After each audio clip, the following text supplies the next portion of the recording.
My husband has convinced me that I should make a video for you or some videos for you so that you feel comfortable using the Dixie Belle paint. If you know me, you know that I hate to be in front of a camera, but I decided my husband is right, and the easiest way to help you learn to use Dixie Belle paint and chalky style paint is to make a video. So today I'm just going to show you some basics of using the Dixie Belle paint. And first I'm going to show you what I did to prepare the piece.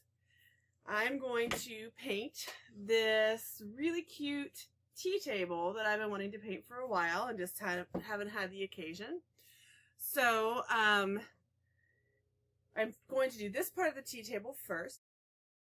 And we're not going to do this today, but the next step then will be to add the top to the tea table. It fits on it nicely like this, and it would sit in your living room, and then when you wanted to serve tea, you could take this handy dandy tray off and you would serve tea with it. First thing I have to do is clean my piece. This one had a lot of crud on it, so I definitely needed to clean it. You don't want to skip that step. And so I used Dixie Belle's White Lightning Cleaner, and it's in a container that looks like this. This is an 8-ounce container, and it's 2 tablespoons in a gallon of hot water, and you let it dissolve in the hot water. And after you do that, you actually can add it to a spray bottle, which I think I would like to do. I like to be able to spray and then wipe, but this time I used a bucket. Alright, so now that it's clean, you have to let it dry off completely, and then you can start using your Dixie Belle paint. I am going to use Mint Julep today. This is an 8-ounce container, and you may be thinking that it's pretty small to use for this table, but you'll find that Dixie Belle goes a very long way. If you've heard me talk about Dixie Belle, that's one of the things that I love the most about it, is that it goes really, really, really far. Twice as far as any other chalky style paint that I've used. So typically, in the past, I would use these brushes. I get them in Walmart in the paint section, and they come in a package of 2. It has your chalk paint brush, and it has your brush for applying your sealer. Well, then I discovered Dixie Belle's synthetic brushes, and they are more pricey than your typical brush, but they are worth it. One of the biggest things that I have found with these brushes and most other brushes is that I have a really hard time keeping them from getting hard. And this brush, I have not had a problem with it drying out, and I just rinse it with some water in the sink, dry it off, and it's good to go. If I would do that with this other brush over here, it usually doesn't last very long. I've used this one over and over and over and over again, and it's still nice and fluffy on top. So I love that about it, and I also love that it's specially formulated to go with Dixie Belle paint, and I didn't know what that meant until I tried using both of the brushes, and it definitely goes on much more smoothly with the Dixie Belle brush than it does with the other brush. So it's really, really worth the investment in one of these brushes, especially since you'll get to use it over and over and over again. And they have, this is my favorite, they have all kinds of different sizes, but I like this 1-inch small flat brush. I also have the 1.5-inch medium flat brush, but I'm fine with just this size, but they do have a lot of options for you. One of the things that Dixie Belle tells you to do is whenever you're painting, you want to dip your brush in water every once in a while to make it just a little damp. And then I just take a rag like this, and I just get the excess water off of it. And I was wondering for a while, why do you have to dip your brush in water? Well, it makes the paint go further. It makes it spread better. And so you're going to get even more out of your paint than you already do with Dixie Belle paint. Alright, so I'm just going to get a little paint on my brush, and I'm going to start painting this piece. Now, there are some spots on here, I'll show you real quick, that the veneer is peeling. You can peel the whole veneer off. I don't like to do that, especially when I'm doing more of a shabby rustic look, because it still keeps some sturdiness to the piece, and even with it peeling off, you still get that shabby look. So I like to keep the veneer on whenever I can. Alright, and then we're just going to paint. Again, all you need to do is clean your piece and let it dry and start painting.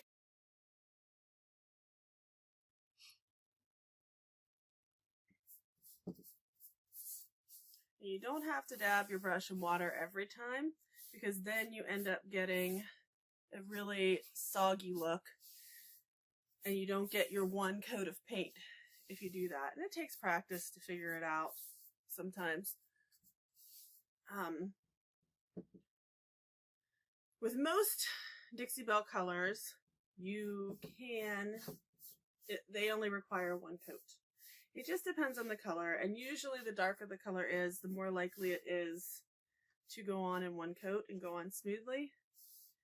But sometimes I've found that that isn't always the case. This color, the last time I used it, I only needed one coat. And especially if you're going to get a shabby look, then you can usually use one coat of paint.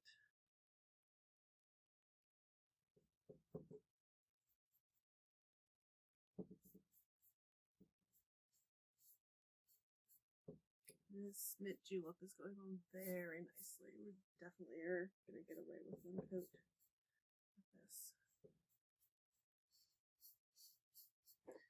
Some people do buy a sprayer to apply chalk paint, especially on legs.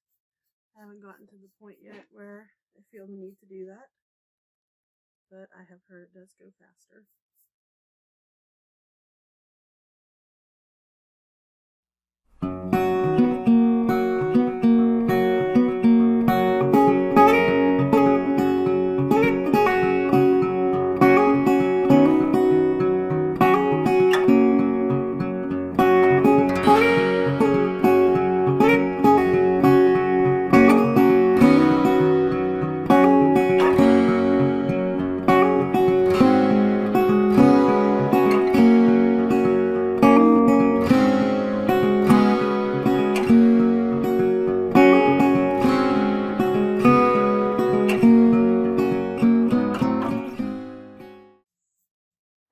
Typically do whenever I am painting a table that I didn't do today because it just is difficult to do up on a bar stool or up on a counter, is that I flip it over and I paint the bottom first, the bottoms of the legs, because then it's easy to flip it back because you don't need to paint the bottom, the very bottom where the table sits. So there's just a little tip for the order of painting things.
Okay, so one thing you'll notice about chalk mineral paint is that it dries very quickly.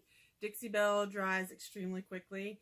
I did go over it with a hairdryer, but it still dries extremely fast, and that's really helpful when you want to do other things to your piece.